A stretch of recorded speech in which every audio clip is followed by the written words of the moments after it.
السلام عليكم ورحمة الله وبركاته. أهلا بيكم معايا في فيديو جديد من وي. فيديو النهاردة إن شاء الله هيكون معانا غرزة جديدة، غرزة من الغرز المفرغة الزخرفية الجميلة جدا، سهلة وبسيطة في نفس الوقت لكن جميلة وممكن استخدامها أكتر من استخدام. نقدر نستخدمها في الملابس، تقدري تعملي منها بلوزة أو شال مستطيل أو كوفية خفيفة أو حاجات كتير جدا. بالنسبة للملابس كارديجان، يعني أي حاجة ممكن تخطر على بالك بس تكون غرزة شكلها مفرغ زي غرزتنا النهاردة. طيب نقدر نستخدمها في المفروشات طبعا، وبتكون مميزة جدا وجميلة، وكمان القطعة اللي بتشغليها بتكون قطعة واحدة. يعني ايه قطعة واحدة يا رندا؟ يعني احنا لما بنيجي نشغل مربعات ونشبكها نعمل منها مفرش سفرة او مفرش سرير او ستارة، بتكون عقبة او مشكلة شوية بالنسبة لبعض البنات اللي ما بيحبوش يعملوا مربعات ويشبكوها، وكتير بيطلبوا مني ان احنا نشغل مفرش سفرة او ستارة تكون قطعة واحدة او بغرزة يعملوها قطعة واحدة. وغرزتنا النهاردة طبعا بتكون حلوة جدا جدا وجميلة لو عملتي منها ستارة خفيفة، لو عملتي منها مفرش سفرة بيكون في منتهى الجمال. كمان ممكن نستخدمها كمفرش سرير، بس هيكون مفرش سرير مفرغ، يعني حاجة كده للزينة، مش هينفع ان انت تستخدميه غير بس كديكور في الأوضة وبس. هنقول بسم الله الرحمن الرحيم. هنشتغل بخيط صوف متوسط السمك لتطبيق غرزتنا، مجرد بس تطبيق للغرزة، لكن تقدري تشتغليها بخيط قطن او خيط صوف او اي خيط متوفر عندك. هشتغل كمان معاكم بإبرة رقم 3.5 ملم. أول حاجة بنعرفها عن غرزتنا النهاردة هي عدد سلاسل البداية. عدد سلاسل البداية مضاعفات رقم 16، يعني بتقعدي تضاعفي رقم 16 16 16 16 لغاية ما توصلي للمقاس اللي انت حباه للشغل اللي هتشتغليه، وبعد كده في النهاية خالص بزود 10 سلاسل في آخر حاجة عملناها. هنقول بسم الله الرحمن الرحيم. في البداية هنبتدي طبعا نعمل مجموعة من السلاسل من مضاعفات رقم 16، وفي النهاية خالص زي ما اتفقنا مع بعض بزود مرة واحدة بس 10 سلاسل. هسيب مسافة من الخيط، هلف الخيط حلقة على الهواء بالشكل ده، هدخل بالإبرة بتاعتي داخل الحلقة، هلف الخيط وأخرج منها. طرف الخيط بشده بقى في عقدة البداية. عشان ابتدي أكون سلسلة بيكون عندي على الإبرة حلقة، بقول بسم الله الرحمن الرحيم، بلف الخيط وأخرج منها كده. 1 2 3 4 5 6 7 8 9 10 11 12 13 14 15 16. كده عملنا 16. هرجع تاني اعد 1 2 3 4 5 6 7 8 9 10 11 12 13 14 15 16. طيب كده احنا ضعفنا مرتين. لو انا هضعف تاني هزود كمان مرة 16 غرزة، لكن لو خلاص هكتفي بهذا القدر من المضاعفات بتاعتي هرتفع 10 سلاسل بس. 1 2 3 4 5 6 7 8 9 10. يبقى في النهاية خالص بس بعد ما بخلص المضاعفات بتاعتي بزود 10 سلاسل. السطر الاول بسيب اول سلسله وبعتبرها ارتفاع لغرزه الحشو. بروح اشتغل فين يا بنات؟ بروح اشتغل في الفراغ رقم 2. هدخل في السلسله رقم 2 في الحلقه الخلفيه الباك لوب، اسحب الخيط واخرج معايا كده حلقتين على الابره، هلف الخيط واخرج منهم. كده عملنا غرزه حشو في اول غرزه بتقابلني اللي هي طبعا رقم 2 من السلاسل، لان احنا سيبنا اول واحده اعتبرناها ارتفاع وتاني واحده اشتغلنا فيها على طول. هاخد بقى كام سلسله من فوق؟ هاخد 8 سلسله. 1 2 3 4 5 6 7 8. من تحت هنسيب كام فراغ؟ هسيب 7، وفي رقم 8 اروح اعمل غرزة حشو. طيب دي اللي انا اشتغلت فيها، هسيب بعدها 1 2 3 4 5 6 7 ورقم 8. بدخل في الباك لوب في الحلقة الخلفية، اسحب الخيط واخرج منها، الف الخيط واخرج من الحلقتين اللي على الابرة بغرزة حشو. زي ما احنا شايفين كده احنا عملنا حشو سلاسل حشو. هرجع تاني 8 سلسلة. 1 2 3 4 5 6 7 8. ومن تحت هنسيب كام فراغ يا بنات؟ 7 فراغات. 1 2 3 4 5 6 7، وفي رقم 8 بدخل وبعمل غرزة حشو. والسطر بتاعي كله بنفس الطريقة، 8 سلسلة بسيب تحتهم 7 فراغات، واروح في رقم 8 اعمل غرزة حشو. هكمل وارجع لكم. رجعت لكم تاني، وفي النهاية زي ما احنا شايفين بعد ما اشتغلت 8 غرزة سلسلة سبت من تحت 7، وفي رقم 8 عملت غرزة حشو وهي اخر غرزة عندي. طيب السطر اللي جاي بيكون عندي فيه اكتر من نوع غرزة. عندي غرزة العمود ب4 لفة، وبيكون ارتفاعه 6 سلسلة، وعندي غرزة العمود ب2 لفة وبيكون ارتفاعه 4 سلسلة. العمود ب4 لفة بيكون في بداية السطر وفي نهاية السطر فقط لا غير، ما بستخدموش اكتر من كده. اما العمود ب2 لفة هو اللي بشتغل بيه السطر بتاعي كله. طيب يعني عندنا اول حاجة بنشتغل بيها هي عمود ب4 لفة، يعني ارتفاعه 6 سلسلة، وباخد بعد منه 3 سلسلة مسافة، يعني 9 سلسلة في البداية خالص. 1 2 3 4 5 6، وبعتبر العمود ب4 لفة بتاعي. بعد كده 1 2 3، يبقى كده 9، ودول المسافة ما بين المكان اللي انا فيه والمكان اللي هروح اشتغل فيه. طيب عندي هنا بقى دلوقتي 8 سلاسل، انا عايزة اشتغل 5 غرزة عمود بلفة في ب2 لفة عفوا في المنتصف. طيب هنسيب بقى منهم اول غرزتين، وهلف الخيط على الابرة 1 2، هسيب اول سلسلتين واروح لرقم 3 واشتغل، ادخل الف الخيط واخرج، معايا على الابرة 4 حلقات. هلف الخيط واخرج من حلقتين، يتبقى معايا 3، هلف الخيط واخرج من حلقتين، يتبقوا 2، هلف الخيط واخرج منهم، كده بكون اشتغلت اول عمود ب2 لفة معايا. طيب هرجع اشتغل فين تاني؟ في اللي بعده. بلف الخيط 1 2، هدخل الفراغ اللي بعده في الحلقة الخلفية اهي، اسحب الخيط واخرج، معايا 4 حلقات، بلف الخيط واخرج من حلقتين، يتبقوا 3، الف الخيط واخرج من حلقتين، يتبقوا 2، هلف الخيط واخرج منهم. هرجع اللي بعدها رقم 3،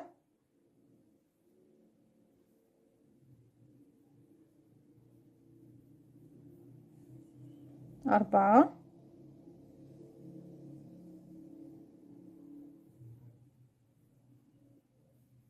5.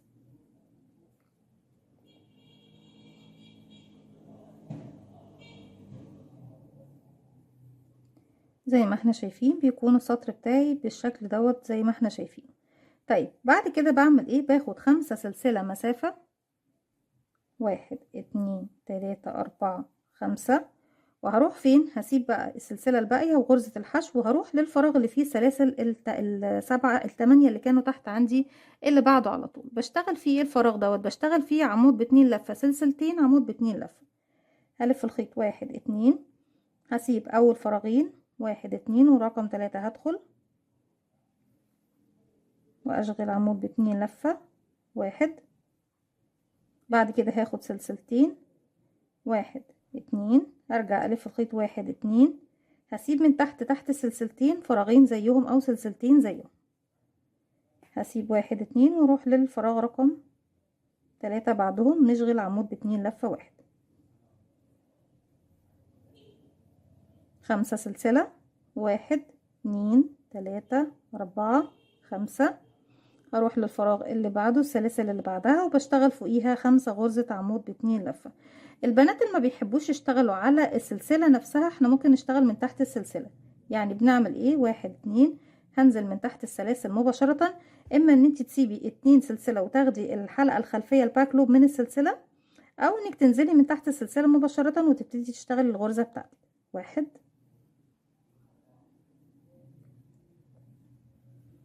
2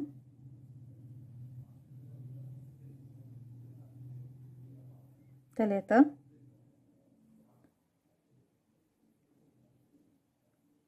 4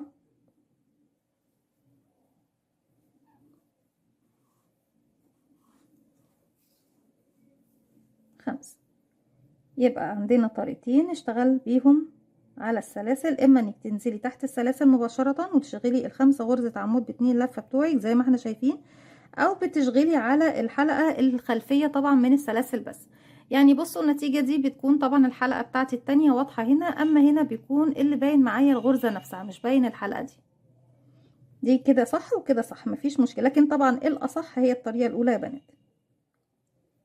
1 2 3 4 5، وهروح بقى اكمل يعني هسيب سلسلتين واروح اشتغل عمود، سلسلتين بسيب تحتهم سلسلتين عمود في الفراغ اللي بعده، و5 سلسلة و5 عمود ب2 لفة في النهاية. بعد كده باخد 3 سلسلة وهرجع لكم تاني نكمل مع بعض. رجعت لكم تاني زي ما احنا شايفين في نهاية السطر بعد ما اشتغلت اخر 5 غرزة عمود ب2 لفة، اخدت 3 سلاسل زي البداية بالظبط، وهروح اشتغل عمود ب4 لفة. بالنسبة للأعمدة يا بنات، سواء بعمود بلفة أو لفتين أو 3 أو 4 أو 5 أو 6 أو 10 أو أي عدد، كل الحكاية ما في الحكاية كلها ان احنا بنزود عدد اللفات اللي بلفها على الابره. يعني لو عمود بلفة واحدة بلف مرة واحدة، عمود بلفتين بلف مرتين، عمود بثلاث لفات بلف 3 مرات، عمود باربع لفات بلف 4 مرات، وهكذا. وكل اللي احنا بنعمله بردك ان احنا بنفضل نلف الخيط ونخرج من حلقتين، ارجع الف الخيط واخرج من حلقتين، ارجع الف الخيط واخرج من حلقتين، لغايه ما يخلصوا الحلقات اللي معاكي. بس في كل مره بتخرجي من حلقتين بس، ايه فقط لا غير. هلف بقى المره دي انا معايا حلقه، هلف 1 2 3 4، وهدخل في الغرزه طبعا اللي فوق غرزه الحشو الاخيره بتاعتي، وجايه بكيرف مايل، ما ننساش العدد بتاعها خالص. هسحب الخيط وهخرج معايا كده كام حلقه على الابره؟ 1 2 3 4 5 6. هلف الخيط واخرج من حلقتين، اتبقوا 1 2 3 4 5. هلف الخيط واخرج من حلقتين، اتبقوا 4. هلف الخيط واخرج من حلقتين، اتبقوا 3. هلف الخيط واخرج من حلقتين، اتبقوا الاتنين. هلف الخيط واخرج منهم زي ما احنا شايفين بالشكل ده. كده عملنا عمود باربع لفات. طيب السطر اللي جاي بيكون عبارة عن ايه؟ برتفع سلسلة وبكرر السطر اللي هو الاول، هلف الشغل بتاعي الناحية التانية، وفوق اول فراغ هو بدخل بقى تحت الفراغ بتاعي زي ما احنا شايفين الفراغ الصغير ده اهو. هنا بيكون عندي الضلعين على الابرة، اسحب الخيط واخرج معايا حلقتين، هلف الخيط واخرج منهم هما الاتنين. هرجع اعمل ايه يا بنات؟ هاخد بقى كام سلسلة. في كمان معلومة مهمة جدا، السلاسل اللي احنا بناخدها مرة باخد 8 سلاسل ومرة باخد 9 سلاسل، لكن انا اختصرت الموضوع وخليت ان احنا ناخد دايما 8 سلاسل فقط لا غير. طيب هنرتفع 1 2 3 4 5 6 7 8. طيب امتى بقى ناخد 8 وامتى ناخد 9؟ السلاسل اللي احنا فيها دي هتكون 8، السلاسل اللي جايه فوق الاتنين عمود يعني للعمود اللي هم الاتنين دول هتكون 9. ليه كده؟ عشان خاطر انا بشتغل فوق الاتنين دول من فوق السطر اللي احنا فيه ده، هشتغل كمان 5 زي دول، يعني هبتدي اعكس ايه الاماكن. لكن انا مش عايزاكم تتلخبطوا معايا، هنخلي كل السلاسل اللي بنرتفعها هم 8 فقط لا غير. بعد ما ارتفعت 8 سلسلة زي ما احنا شايفين، هسيب بقى الأعمدة بتاعتي كلها وهروح اشتغل فين؟ شايفين الخمس سلاسل اللي كانوا عندي تحت هنا؟ هنزل من تحتهم او هعد السلاسل بتاعتي 1 2 ورقم 3 هدخل فيها واشغل غرزة حشو. ارجع 1 2 3 4 5 6 7 8. البنات اللي عايزين يمشوا على الباترون مظبوط فوق العمودين دول بنشتغل 9 سلسلة، لكن انا اختصرت سلسلة عشان خاطر يكونوا العدد معاكم ثابت وما تلخبطوش معايا. فوق السلاسل الخمسة بنزل من تحت كده واشغل غرزة حشو. 8 سلسلة، 1 2 3 4 5 6 7 8. فوق السلاسل الخمسة في المنتصف كده بعمل غرزة حشو. تاني برجع اكرر 1 2 3 4 5 6 7 8. بروح فوق السلاسل الخمسة، يعني بسيب ايه؟ بسيب السلاسل اللي قبل العمود والسلسلتين والعمود، وبروح في النص هنا في السلاسل الخمسة اشغل حشو. 1 2 3 4 5 6 7 8. ونروح فين يا بنات؟ نعد بقى بعد الأعمدة الخمسة دول. هعد 1 2 3 وفي رقم 4 بدخل، يعني بسيب 3 سلاسل اللي هما طبعا كانوا مسافة 1 2 3، وفي رقم 4 بدخل باخد منها ضلعين السلسلة واعمل غرزة حشو. كده بيكون طبعا السطر بتاعي جاهز لان احنا نكمل السطر اللي جاي. طيب السطر اللي جاي بيكون عبارة عن ايه؟ بردك ارتفاعنا 9 سلسلة، 1 2 3 4 5 6 7 8 9، ونلف شغلنا الناحية التانية. هاجي اشتغل فوق السلاسل التمانية دول بردك، هشتغل فيهم ايه بقى المرة دي؟ تحت كنا بنشتغل فيهم ايه؟ 5 غرزة عمود ب2 لفة. فوق هنغير الاماكن، يعني انا كنت بشتغل هنا 5 وبعديهم واحد سلسلتين واحد، لا هجيب بقى الواحد سلسلتين واحد دوت في البداية هنا. هلف الخيط 1 2 وهسيب سلسلتين من هنا عندي 1 2، وهاجي لرقم 3 وادخل اشتغل اول عمود ب2 لفة،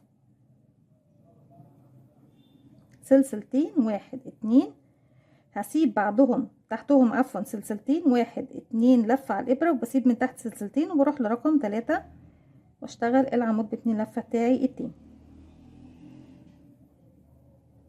ارجع 5 سلسلة، 1 2 3 4 5. هروح للفراغ اللي بعده. المرة دي بقى فوق العمودين دول هشتغل 5 غرزة عمود ب2 لفة فوق السلاسل اللي هما 8. 1 2. هنيجي من تحت هنا اهو 1 2 3 4 5.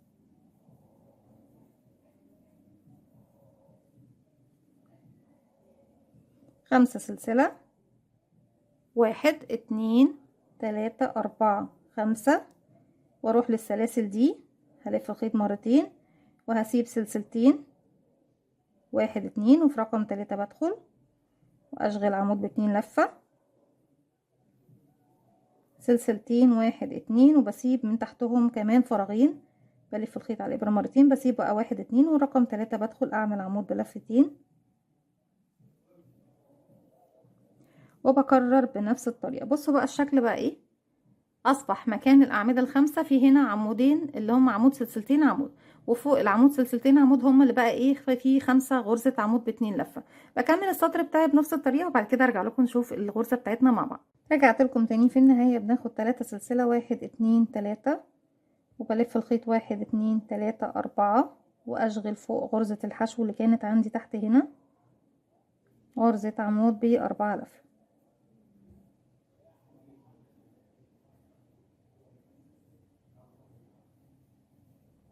طيب السطر اللي جاي هو تكرار للسطر اللي هو بيكون فيه حشو وسلاسل، هو يعني بفضل بقى اكرر سلسلة والف الشغل بتاعي الناحية التانية. فوق اول فراغ بشتغل غرزة حشو، ارجع 8 غرزة سلسلة، وبروح اشتغل فين فوق ال5 سلاسل دول غرزة حشو، ارجع 8 سلسلة حشو 8 سلسلة حشو 8 سلسلة حشو 8 سلسلة حشو، وهكذا طبعا. وبعد كده برجع اكرر السطر رقم 2، وبعد كده ارجع اكرر السطر رقم 3 لغاية طبعا ما بوصل لارتفاع الشغل اللي انا محتاجاه. على قد ما هي بصوا احنا اشتغلنا قطعة صغيرة، الا ان الغرزة بتاعتنا ما شاء الله كبيرة، علشان هي طبعا غرزة من الغرز المفرغة، وبتدينا شكل يعني بتدينا مساحة كبيرة باستخدام كمية بسيطة من الخيط، وكمان مش بتاخد مننا مجهود. لو عملتيها ستارة هتكون حلوة جدا، لو عملتيها مفرش سفرة هتكون مميزة جدا، كوفية خفيفة سكارف كده خفيف هتكون حلوة، شال مستطيل خفيف بردك هتكون جميلة، كارديجان بلوزة، اي حاجة انت حابة تشغليها بغرزتنا النهاردة. اتمنى طبعا ان هي تكون سهلة وبسيطة وتنول اعجابكم.